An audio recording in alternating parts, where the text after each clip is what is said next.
Welcome to the Practical World Podcast, your gateway to work insights and captivating stories from Thailand and beyond. This is the real world. This is the Practical World Podcast.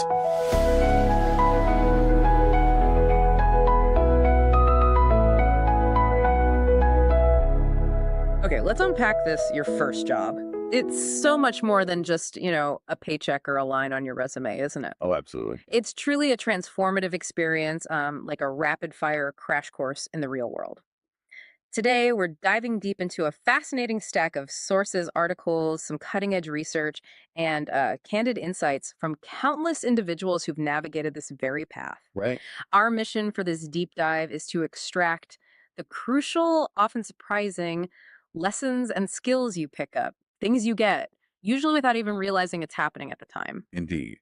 And what's truly fascinating here, as our sources consistently reveal, hmm is how many of these insights, well, they go far beyond anything you're taught in a classroom. Yeah, totally different world. We're talking about the profound personal growth and the subtle yet powerful shifts in your understanding of the professional world. That stuff that emerges from that initial plunge into the workforce. Mhm. Think of it as maybe a shortcut to being well informed about what really happens when the rubber meets the road. Okay, so here's where it gets really interesting right from the start. Our sources immediately highlight that stepping into a new workplace is like entering a completely new ecosystem. It really is. It's not just about what's in your job description, there's this entire hidden curriculum. So, what's one of the very first, maybe jarring realizations people experience? Well, a recurring theme, almost a unanimous sigh of recognition across our sources, is that workplace politics are real. Ah, yes, the politics. Yeah, it's not always about malicious intent, right? It's often just about navigating those informal power structures, understanding who really holds influence regardless of their title, and learning how information truly flows. Like reading the room. Exactly. What? One article described it as learning to read the invisible threads connecting people and decisions. Hmm. This often comes as a surprise because, it's a skill set entirely absent from academic training. And tied directly into that, the research consistently emphasizes that communication is everything. But it's not just about speaking clearly, is it? No, not at all. The sources delve into the nuances, Yeah. choosing the right medium, Well- email versus a quick chat. Right. Big difference. The art of being concise yet comprehensive. And maybe most crucially, the power of active listening, really hearing what's being said and maybe what isn't. Hmm.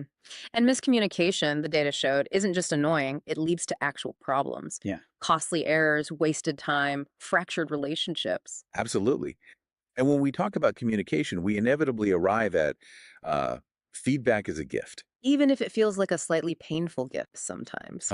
Yeah, even if, as one interview subject put it, it often feels like a gift wrapped in sandpaper. I like that. The real insight from our sources isn't just about receiving constructive criticism. It's about learning to actively ask for it. Yeah. And maybe differentiating valuable critique from just, someone's opinion. That's a key distinction. It raises an important question, doesn't it? Are you truly open to receiving it, especially when it challenges how you see your own performance? That ability to kind of dispassionately analyze feedback is a key part of evolving professionally. That's a crucial question, and I imagine for many, the answer is probably not at first. Right. It takes practice. So, what do the sources suggest is the best way to cultivate that openness, especially when it, stings a bit? Is it just about practice? Practice definitely helps, yeah. But many sources suggested framing feedback not as a judgment, but as data, just Mhm. information. Interesting, like data points. Exactly. One piece of research highlighted the value of asking clarifying questions. Things like, could you give me a specific example? Or what would you recommend I do differently next time? Ah, so you make it constructive. Right. It reframes a conversation from just a critique to more of a collaborative problem solving session. Makes it easier to absorb. That's brilliant advice. Okay, another big one, especially for new grads who often feel this huge weight of expectation. No one expects you to know everything. Thank goodness for that. Right. What consistently came out in the data was that asking intelligent questions is explicitly stated as being far, far better than making costly mistakes because you assumed something or felt too proud to ask. It's about being proactive and learning. Yeah, Yeah, not pretending you're some kind of walking encyclopedia. exactly. And related to the practical side, a recurring theme was that deadlines are sacred. Oh, absolutely. Non-negotiable often. Missing them can ripple outwards, impacting your entire team, the project timeline, and really damaging your professional reputation in ways you might not immediately foresee. Precisely. The impact of a missed deadline, it extends far beyond just your task. It can hold up an entire workflow, frustrate colleagues who are depending on you, even impact client relationships. Wow. Yeah. It teaches you about interdependency very, very quickly. Mm-hmm. Another critical insight from the sources: not all managers are good leaders. Ooh, that's a tricky one. It is. You'll quickly learn to work with diverse personalities and management styles. Some are empowering, others maybe less so. This forces a tremendous amount of adaptability, and it teaches you how to manage up, how to actively support your manager's goals and address their needs, even if their style isn't ideal for you. That's a skill in itself. Definitely. And underlying all of this is the notion that office culture shapes your experience.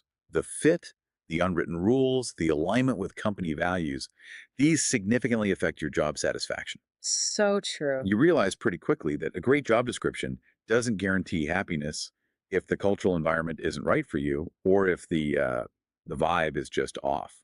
Right. So, okay, once you've grappled with those initial workplace realities, the politics, the feedback, the interesting managers, our sources reveal something really exciting. These incredible, often uncredited skills you start to develop almost by osmosis. Yeah, the hidden curriculum pays off. Exactly. These aren't on your resume initially, but they're absolutely gold. What are some of those unexpected muscles you start to flex that go beyond any formal training? Well, what's fascinating here is how many of these are often just generically lumped under soft skills, right? Hmm. But they are profoundly impactful. They act as the true accelerators of your professional journey. Take conflict resolution, for instance. Okay. You learn to navigate disagreements professionally with colleagues, maybe clients, whether it's about project scope or resources or just differing opinions, often without any formal training on how to do it. Just figuring it out on the fly. Pretty much. It's about finding common ground and preserving relationships. Or adaptability, facing new challenges, unexpected detours, shifting priorities. That teaches you to adjust quickly and stay productive. Yeah, you have to pivot constantly sometimes. These are skills forged in the crucible of real world demands.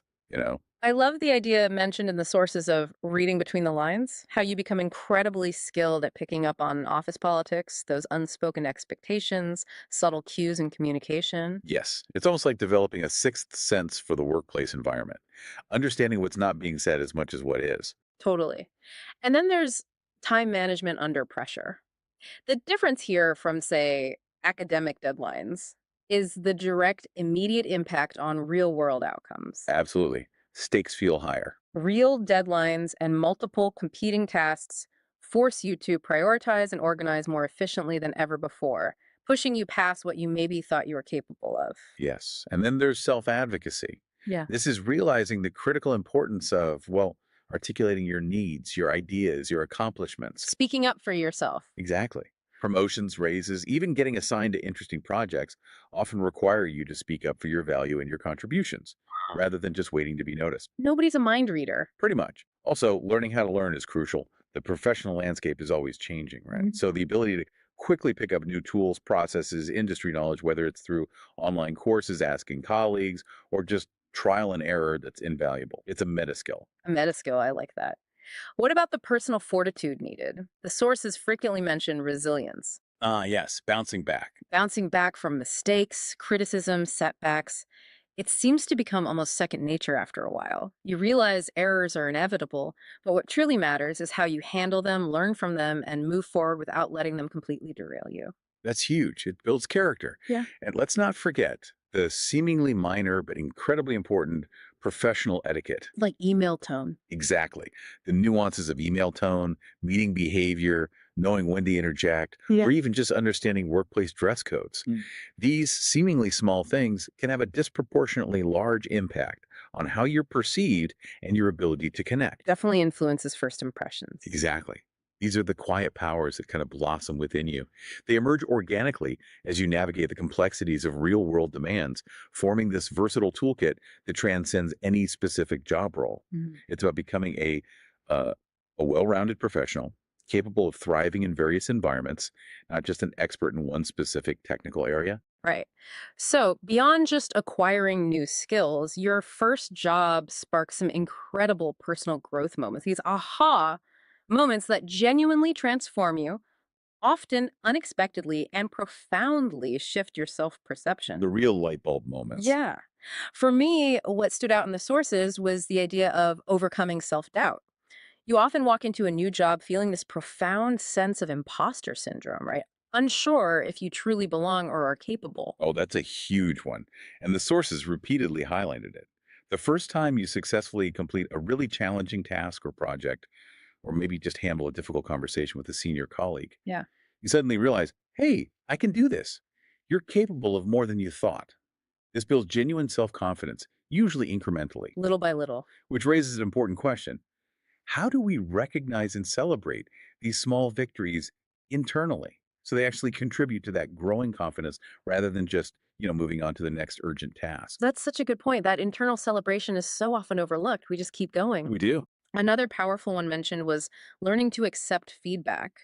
We touched on it earlier, but that growth moment, receiving constructive criticism, even if it's tough to hear, it teaches humility and the real value of continuous improvement. Hmm. The sources consistently showed it shifts your perspective from seeing criticism as a personal attack to viewing it as more of a roadmap for growth, a gift, like you said. Right. A gift, even if wrapped in sandpaper. And then there's that pivotal moment of standing up for yourself, Yes. whether it's negotiating your workload, clarifying your role, maybe addressing unfair treatment. Advocating for yourself marks a significant turning point in self respect and professional maturity. It feels like a big step when you do that for the first time. It really is. Yeah. Similarly, owning your mistakes, admitting errors, and taking responsibility rather than making excuses or deflecting blame.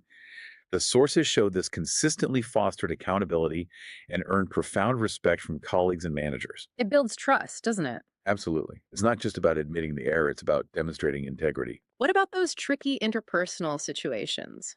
Our sources highlighted navigating conflict professionally as a key growth moment. Yeah, that's a biggie. The first time you manage to resolve a disagreement with a colleague or maybe a client without damaging the relationship, you gain immense emotional intelligence and a new kind of resilience. That's a skill set that goes far beyond the workplace into every aspect of your life, really. For sure. These moments often arrive as surprises, pushing you way beyond your comfort Yeah. zone, but they fundamentally shape your character and lay the groundwork for future success. Mhm. And another significant one, which becomes increasingly important in today's demanding work environments, is realizing the importance of boundaries.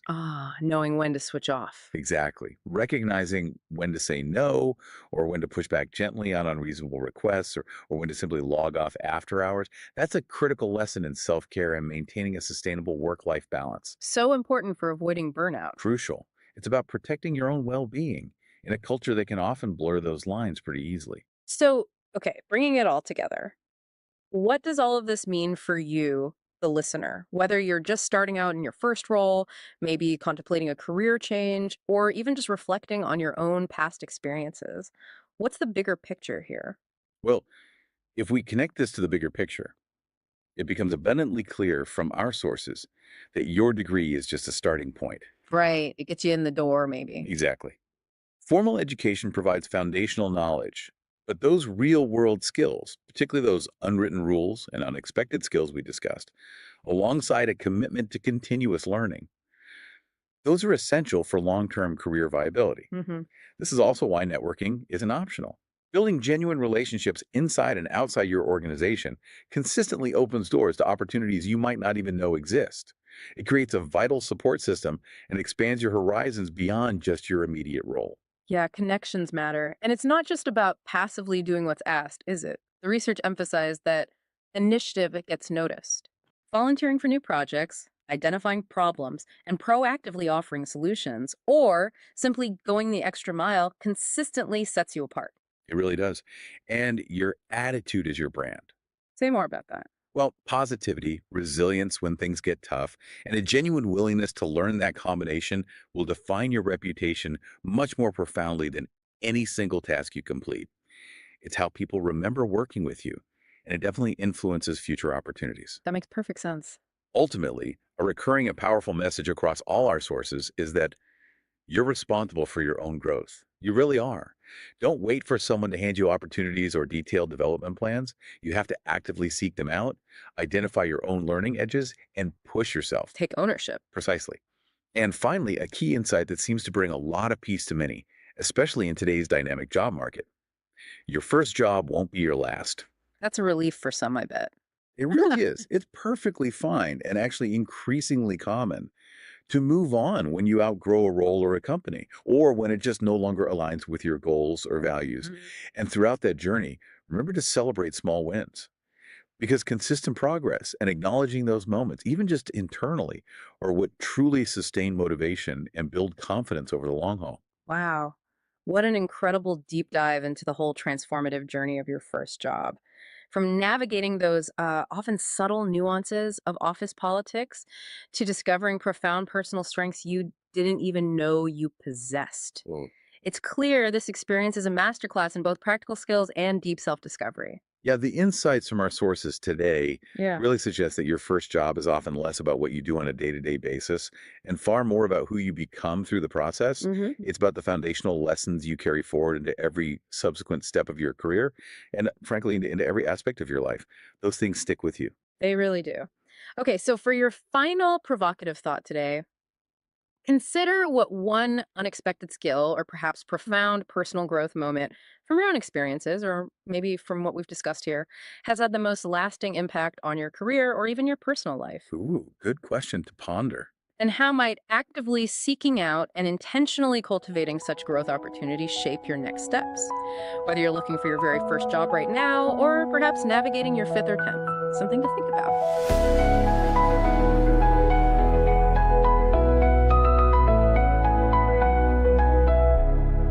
Thank you for joining. This is the Practical World Podcast.